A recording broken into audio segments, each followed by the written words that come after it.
Stepbrother burst into my home, and stepmom's shocking demand left me speechless. Growing up, life was simple. It was just me and my dad. My mom passed away when I was really young, too young to fully understand what was happening. I have only a few blurry memories of her smile, the way she used to hum while cooking, and the warmth of her hugs.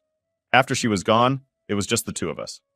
My dad did his best to fill both roles, and honestly, he did a pretty good job. He was a hard-working guy, the kind who'd spend long hours at work but still make time for me.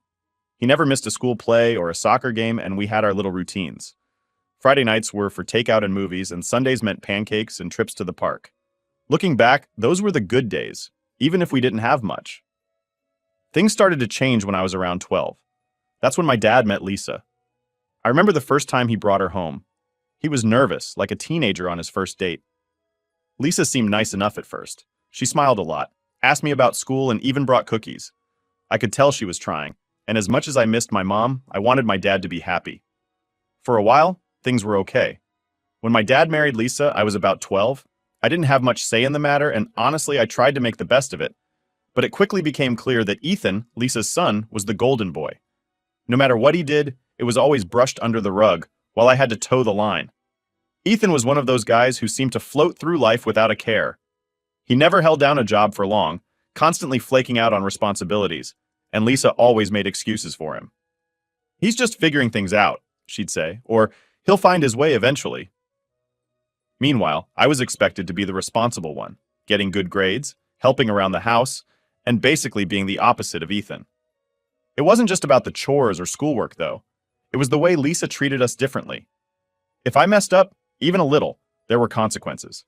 I'd get grounded, have privileges taken away, the whole 9 yards. But Ethan? He could screw up big time and barely get a slap on the wrist. He'd miss curfew, skip school, or blow off family obligations, and Lisa would just shrug it off. "Boys will be boys," she'd say. Yeah, okay. What really drove me nuts was how oblivious my dad seemed to it all. He tried to be a father figure to Ethan, which I understood. But sometimes it felt like he was so focused on blending the family that he didn't notice how much Lisa favored Ethan. I remember this one time. I had worked all summer mowing lawns and doing odd jobs to save up for a new bike. I was so proud of myself. But right before I bought it, Ethan decided he wanted a new gaming console. Lisa convinced my dad to chip in for it, using some of the money Dad had been saving for something else. I ended up having to settle for a cheaper bike because there wasn't enough left for what I wanted. It wasn't just the material stuff, though. The favoritism seeped into every aspect of our lives. If we had family gatherings or holidays, Ethan was always front and center. He'd crack jokes, hog the attention, and Lisa would beam like he was the second coming.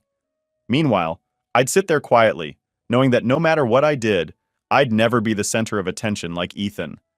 One of the most infuriating things was how Ethan always managed to charm his way out of trouble. There was this one time in high school when he got caught sneaking out late at night. Instead of grounding him, Lisa laughed it off, saying, "At least he's adventurous." But when I stayed out late once because I lost track of time with friends, I was grounded for 2 weeks. The double standards were ridiculous. After high school, things didn't change much. Ethan bounced from one dead-end job to another, always quitting when things got tough. He'd spend months unemployed, lounging around Lisa's house while she cooked, cleaned, and catered to him like he was a guest. She'd say he was just in a rough patch or trying to find his passion. Meanwhile, I was busting my butt, working full-time, and trying to carve out a life for myself. It wasn't like Ethan was a terrible person or anything. He wasn't malicious or mean, just lazy. He didn't have any drive or ambition. And Lisa's constant coddling only made it worse. She was always there to bail him out, whether it was covering his rent when he couldn't pay or making excuses for his latest job loss. I lost count of how many times she asked me to help him out, lend him money, or give him a place to crash. And every time, I'd have to remind her that Ethan needed to stand on his own 2 feet. One time, I actually tried to talk to Ethan about it. I told him he needed to step up, find something he cared about, and stick with it. He just shrugged and said, "I'll figure it out eventually." That was his go-to line. Always eventually. Never now. It was frustrating to watch, but what could I do? Lisa wasn't going to change, and Ethan wasn't going to grow up as long as she kept enabling him. What made it harder was that Lisa never saw anything wrong with how she treated us. In her eyes, she was just being a good mom, looking out for her kid. But to me, it felt like she was undermining everything I worked for. I had to claw my way to every bit of success, while Ethan coasted along, knowing Lisa would always have his back. My dad noticed, of course. He wasn't blind, but he wanted to keep the peace, so he stayed quiet more often than not. I think he hoped things would balance out eventually, that Lisa would come around and treat us fairly. But they didn't. The favoritism grew more blatant, and the tension in the house was impossible to ignore. One of the worst parts was how isolated I started to feel. The house that once felt like a safe haven began to feel like a battleground. I was always on edge, always waiting for the next unfair punishment, or the next time Lisa would cover for Ethan while throwing me under the bus. It wasn't just the little things, like who had to do the chores or who got the last piece of cake. It was the constant reminder that in Lisa's eyes, Ethan was her priority. Even though I tried to keep my head down and focus on my own life, it was hard not to feel the weight of it all. My dad did his best to be there for me, but I could see the toll it was taking on him too. He wanted to keep the family together, to make this new life work, but it was clear that the balance was off, and it wasn't getting better. By the time I was a teenager, I was counting down the days until I could move out. I didn't hate my dad, not by a long shot, but the house didn't feel like home anymore. It felt like a place I had to endure, a place where I wasn't fully welcome. When I finally moved out, it was a relief. I found a tiny apartment, started working, and tried to build a life for myself. It wasn't easy, but it was mine. I didn't have to deal with Lisa's favoritism or Ethan's antics anymore. I could breathe. Fast forward a few years, and life took a turn I wasn't expecting. My dad passed away. It wasn't sudden, he'd been sick for a while, but it didn't make it any easier. Losing him felt like losing the last connection to those simpler times, the days when it was just the two of us against the world. After the funeral, there was the matter of the will. I wasn't expecting much. My dad had always been a hard-working man, but we weren't rich. Still, he left me a modest inheritance, a way to help me get ahead. It wasn't life-changing, but it was enough to give me a fresh start.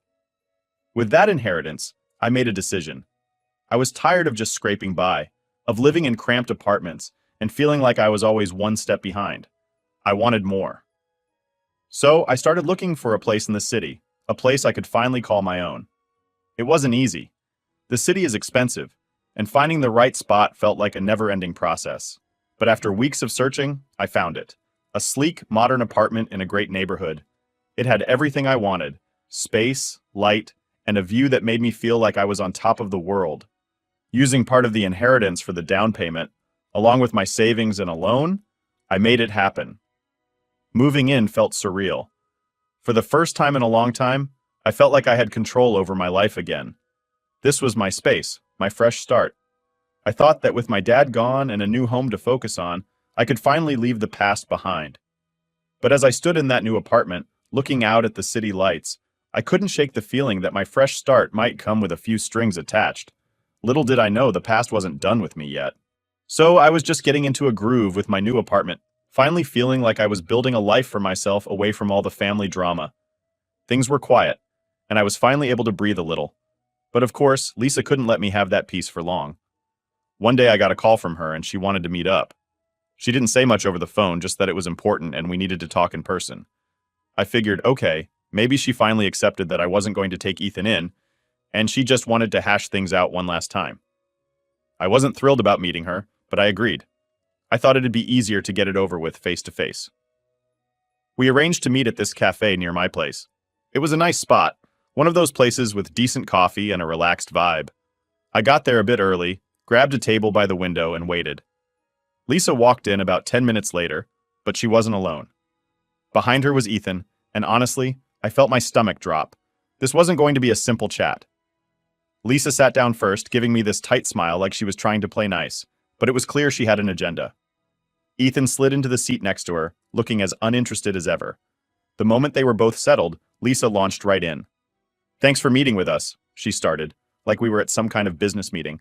"I wanted to give Ethan a chance to talk to you directly." I just stared at her, not saying anything, waiting for whatever she was about to hit me with.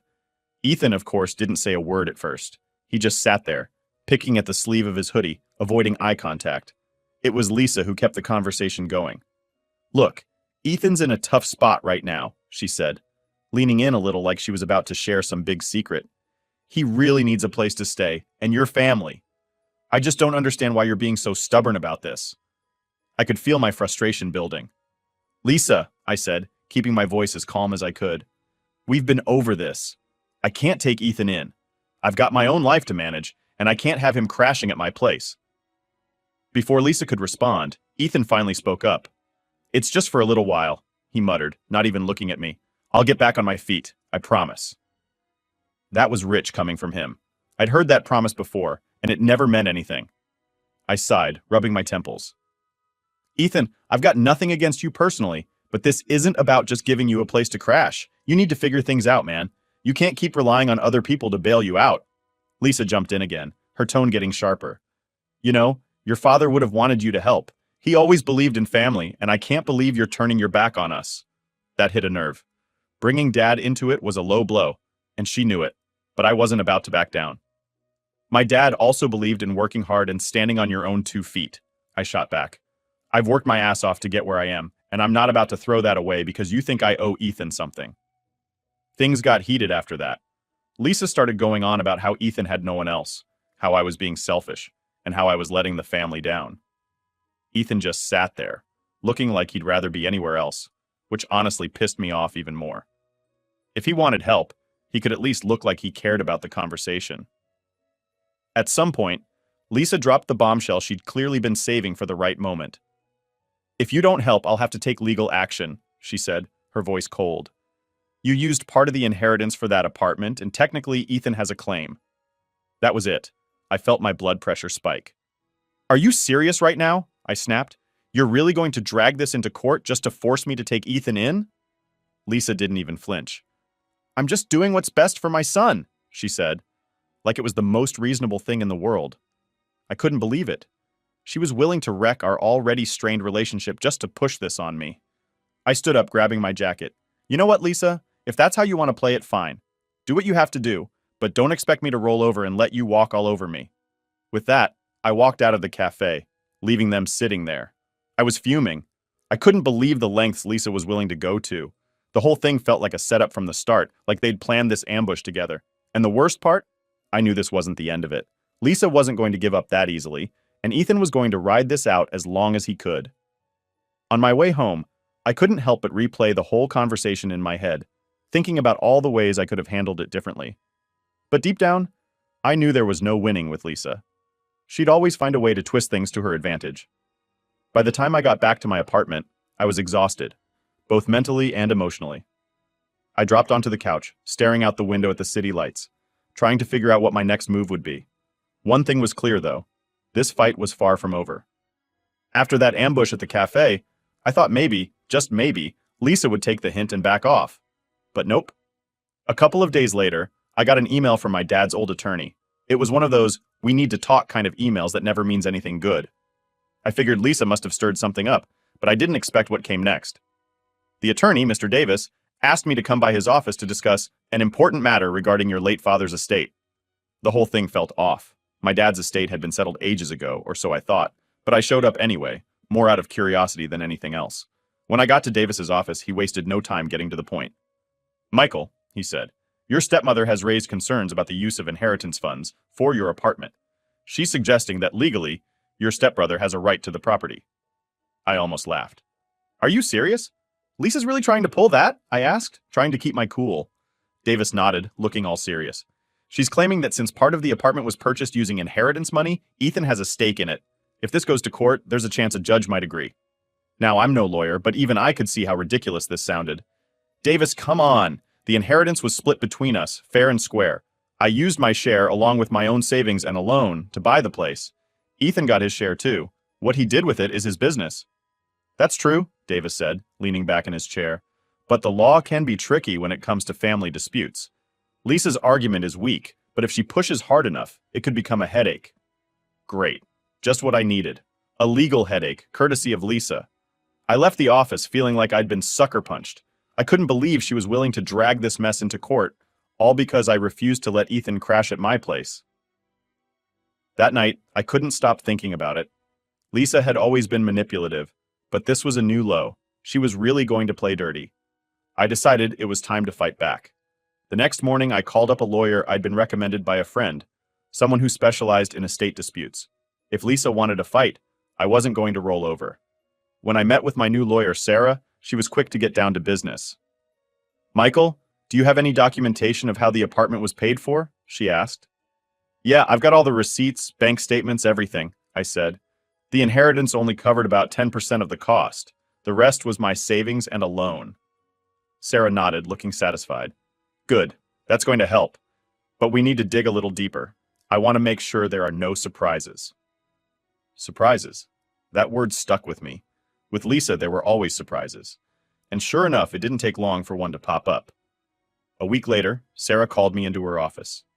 Michael, I found something interesting while reviewing your father's estate records, she said, her tone serious. What kind of interesting? I asked, bracing myself. There are assets that were never disclosed during the initial settlement. Investments, property, accounts that your father owned, but were somehow overlooked. It seems Lisa didn't report them when the estate was divided. I sat there, stunned. Wait, you're telling me Lisa hid assets from me? That's what it looks like, Sarah said. If these assets were part of your father's estate, they should have been included in the inheritance split, but Lisa claimed them as her own. I couldn't believe what I was hearing. Lisa had always been shady, but this was next level. She'd actually hidden a chunk of my dad's wealth and kept it for herself. And now she had the nerve to come after me for my apartment? What do we do now? I asked, my mind racing. Well, Sarah said, we have two options. We can file a claim to contest the original estate settlement, which could lead to a lengthy court battle. Or we can use this as leverage to get Lisa to back off. I didn't need to think twice. Let's go after her, I said. If she wants to play dirty, fine, but she's not getting away with this. Over the next few weeks, things got intense. Sarah and her team gathered all the evidence, and it turned out Lisa had been sitting on a small fortune. Investments, a rental property, even a few hefty bank accounts. All of it hidden from me when the estate was divided. Meanwhile, Lisa was still trying to push her claim on my apartment. She'd even roped in a few family members to pressure me, sending messages about how family should stick together and Ethan needs your help. It was all nonsense, and I wasn't buying it. The day finally came when Sarah filed the claim. It was official. We were going after Lisa for hiding assets. The look on her face when she found out? Priceless. She hadn't seen it coming, and for once, she didn't have a quick comeback. But I knew this wasn't the end. Lisa was a fighter, and she wasn't going to go down without a fight. Still, I felt a sense of relief. For the first time in a long time, I wasn't just reacting to her games. I was taking control. As we prepared for the legal battle ahead, I couldn't help but think about how things had gotten to this point. Lisa had always been about control, about making sure Ethan had an easy ride. And now, she was willing to tear the family apart to keep that going. But I wasn't the same kid who had to put up with her crap back then. I had my own life now, my own space, and I wasn't going to let her mess that up. This was my fight, and I was ready for it. So, after all the digging, filing claims, and legal back and forth, things were finally coming to a head. Lisa had been caught red-handed hiding assets from my dad's estate. I thought catching her in that lie would be the end of it, but of course it wasn't that simple. When word got around that I was taking Lisa to court, the family freaked out. Suddenly, everyone had an opinion about what I was doing. Why can't you just let it go? Or, she's your stepmom, you should be helping her, not dragging her through court. Yeah, because she was such a saint, right? I couldn't believe how quickly they all lined up behind her. Most of these people hadn't given me the time of day for years, but now they were blowing up my phone, telling me how I was tearing the family apart. It was hard not to feel a little isolated. I mean, it's not like I enjoyed the drama. I just wanted to live my life in peace, in my apartment, without Lisa and Ethan trying to weasel their way in. But no. Now I was the villain for standing up for myself. It was exhausting. The court dates were grueling. Every time I walked into that courtroom, I felt like I was walking into a war zone. Lisa sat there with this smug look on her face, acting like she was untouchable. She even had the nerve to throw me pitying glances, as if I was some lost child she had to put up with. But Sarah was a beast. She tore through every one of Lisa's excuses like a hot knife through butter. Lisa's whole defense was built on lies, and it showed. When Sarah laid out the hidden assets, the judge's expressions said it all. You could tell they weren't buying Lisa's sob story about accidentally forgetting to mention those investments and accounts. The final ruling? In my favor. Lisa had to cough up what she owed from the hidden assets. The judge also threw out her ridiculous claim about Ethan having a right to my apartment. It felt like a huge weight had been lifted off my shoulders. I walked out of that courtroom feeling like I could finally breathe again. But the fallout didn't stop there. After the ruling, Lisa and her little fan club of family supporters went into overdrive. They started spreading rumors about me, making it sound like I was the greedy one, that I was obsessed with money. I even got messages from distant relatives I hadn't spoken to in years, all asking why I was treating Lisa so badly. It was frustrating, but at the same time, I didn't care. I knew the truth. Lisa had tried to scam me, plain and simple, and now that she'd lost, she was doing everything she could to save face. I wasn't about to let her nonsense get to me. I had bigger things to focus on. But then, Ethan showed up. I hadn't heard from him since the ambush at the cafe, so seeing him on my doorstep was a surprise. He looked rough, like he hadn't slept in days, and for a second I almost felt sorry for him. Almost. "Can we talk?" he asked, his voice low and hesitant. I wasn't in the mood for another guilt trip, but I let him in. We sat down and he started rambling about how Lisa had kicked him out after losing the case. She was selling the house and didn't want him around anymore. He was desperate and needed a place to stay. I cut him off before he could get too deep into his sob story. "Ethan, we've been through this. I can't help you. You need to figure this out on your own." He nodded, looking defeated. "I know, man. I don't have anywhere else to go." It was hard to hear. Despite everything, I didn't hate Ethan. He wasn't a bad guy, just lazy and too used to having Lisa bail him out. But I couldn't be the one to save him. If I let him stay, it would just be another cycle of him relying on someone else to fix his problems. "I can't let you stay here," I said firmly. "You need to find another solution." He didn't argue. He just stood up, thanked me for hearing him out, and left. It was the most mature interaction we'd ever had, which honestly was kind of sad. After that, things started to settle down. Lisa faded into the background, probably busy trying to salvage what was left of her reputation. The family slowly stopped bugging me, realizing they weren't going to change my mind. I finally had my peace. But there was still this nagging feeling, like the whole ordeal had left a permanent scar. I didn't trust people the way I used to. The way Lisa had manipulated everyone, turning them against me, showed me just how quickly things could turn ugly. It was a hard lesson, but one I wouldn't forget. In the end, I came out stronger. I stood up for myself, defended what was mine, and didn't let anyone walk all over me. It wasn't easy, and it definitely wasn't fun. But it was necessary. Now I could finally focus on living my life the way I wanted, without the constant shadow of family drama hanging over me.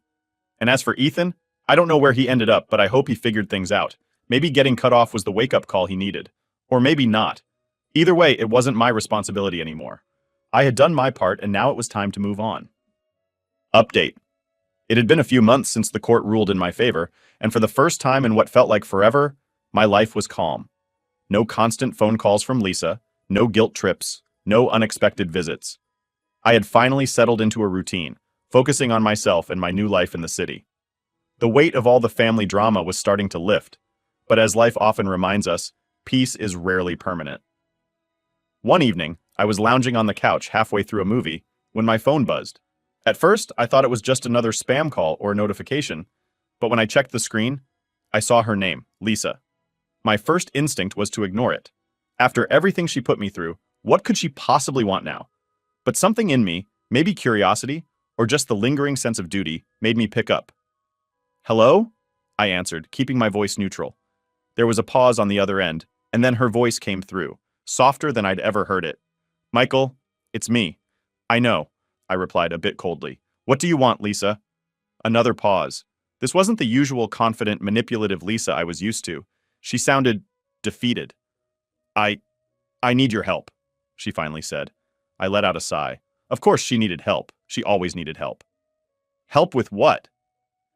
"My life's fallen apart since the court case," she said, her voice trembling slightly. "The house. It's gone. I had to sell it. The money's almost gone too. Michael, I've got nothing left." I stayed silent, letting her words sink in. Part of me wanted to feel smug, to tell her this was exactly what she deserved. But there was no satisfaction in hearing her like this. She sounded genuinely broken. "I don't have anywhere else to turn," she continued. "Ethan's struggling too. I just need a little help, just enough to get back on my feet." I shook my head, even though she couldn't see me. "Why me, Lisa? After everything you've done, why would you think I'd help you?" "Because you're the only one who can," she said quietly. "I know I don't deserve it. I know I've been awful. But I'm desperate."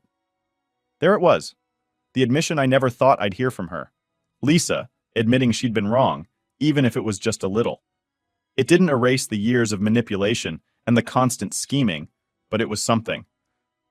"I'll think about it," I said, my tone still distant, "but don't get your hopes up." She thanked me, her voice barely above a whisper, and we ended the call. I sat there for a long time staring at my phone, trying to process what just happened. Lisa, the woman who had spent years making my life a living hell, was now begging for my help. It felt surreal. The next couple of days, her words echoed in my head. I didn't owe her anything. She had made her bed and now she was lying in it. But despite everything, I couldn't shake the image of her, desperate and defeated.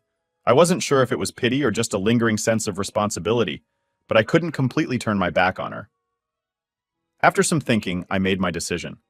I wasn't going to let her move in or bail her out entirely, but I could give her a little help, just enough to get her through the next couple of weeks. I wasn't doing it for her. I was doing it for myself, to close this chapter on my terms. I called her back. "Lisa, listen carefully," I began. "I'll send you a small amount, just enough to cover the basics for a couple of weeks. But that's it. Don't ask for more." She sounded relieved, almost tearful. "Thank you, Michael. I can't tell you how much this means." "Don't make it more than it is," I warned. "This is temporary. You need to figure things out on your own." She promised she would, and I transferred the money. It wasn't a lot, just enough to cover food and rent for a short while. After that, I felt a strange mix of emotions. Part of me felt lighter, knowing I'd done something good, even for someone who didn't really deserve it. But another part of me was bracing for what might come next. Lisa wasn't the type to let things go easily. The weeks passed, and things stayed quiet. I didn't hear from Lisa again, which was both a relief and a surprise. Maybe she'd taken my warning seriously, or maybe she was too busy dealing with her own problems to bother me. Either way, I was glad to have my space back. But deep down, I knew this wouldn't be the end. Lisa had a way of bouncing back, and when she did, it usually meant trouble. Still, I wasn't going to spend my days worrying about her. I had my own life to live, and I was finally starting to feel like I could move forward. In the end, I realized that helping Lisa wasn't about her at all. It was about me, about proving to myself that I could rise above the mess, that I could do the right thing even when it was hard. It didn't erase the past or make everything okay, but it was a step in the right direction. For now, that was enough. Update 2. It had been a few months since I helped Lisa out, and surprisingly, things stayed quiet. I hadn't heard from her or Ethan, and I figured they were finally dealing with their own problems. Life was starting to feel normal again. I was focused on work, making new friends, and just enjoying the peace that came with not constantly looking over my shoulder for the next wave of family drama. Then, one afternoon, my phone buzzed. It was Lisa. I stared at the screen for a moment, debating whether to answer. Curiosity won out, and I picked up. "Michael," she began, her voice steady but softer than usual. "I have something for you." I sighed, already feeling the familiar tension creep back in. "Lisa, if this is another request for help, It's not," she interrupted. "It's a letter from your father." That stopped me cold. "A letter? What are you talking about?" She took a deep breath. "I found it while packing. It was hidden in one of his old boxes. It's addressed to you. I think you should have it." I didn't know what to say. A letter from Dad? After all this time? Part of me was skeptical, wondering if this was another one of Lisa's manipulations, but there was something in her tone that felt different, genuine. "Okay," I finally said. "Where can we meet?" We agreed on a neutral spot, a park not far from my place. When I arrived, Lisa was already there, sitting on a bench, holding a small, worn envelope. She handed it to me without a word, her expression unreadable. I took it, unsure of what to expect. "Thanks," I said quietly. She nodded. "I'll leave you to it." And just like that, she walked away. No drama, no guilt trips, nothing. I sat on the bench, staring at the envelope for a moment before opening it. Inside was a single sheet of paper, folded neatly. The handwriting was unmistakably my dad's, strong, deliberate strokes. I unfolded the letter and began to read. "Dear Michael, if you're reading this, it means I'm no longer around, and for that, I'm sorry. There are so many things I wish I could have told you in person, but life doesn't always give us that chance. First, I want you to know how proud I am of you. You've always been strong, independent, and kind. I know things haven't been easy, especially after your mom passed, but you've carried yourself with grace and strength. I'm sorry I wasn't always there in the way you needed me to be. When I married Lisa, I hoped it would bring us all closer, give you a family again, but I know it didn't turn out that way. I saw the struggles, the unfairness, and the way you were treated differently. I should have done more to protect you, to stand up for you. That's my biggest regret. The inheritance wasn't just about money, Michael. It was my way of trying to give you a chance at the life you deserve. I wanted you to have a fresh start, a chance to build something for yourself without the weight of the past dragging you down.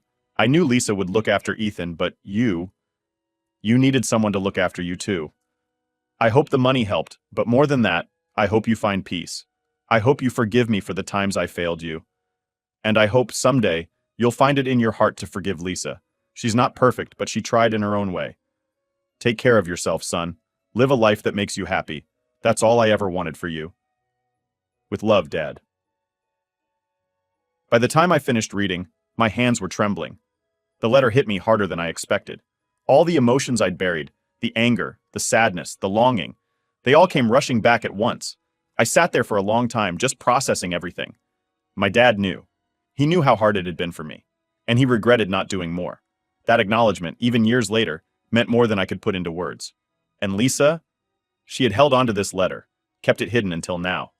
For once, it felt like she wasn't trying to manipulate or control the situation. She simply gave me something that belonged to me, no strings attached. I wasn't angry at her anymore. Maybe it was the letter, or maybe I'd just grown tired of holding on to all that resentment. But whatever it was, I felt a sense of release. I could finally let go of the past and focus on the future. But forgiving Lisa didn't mean I wanted her back in my life. I couldn't go back to the way things were, and I wasn't interested in rebuilding a relationship that had caused me so much pain. This was closure, plain and simple.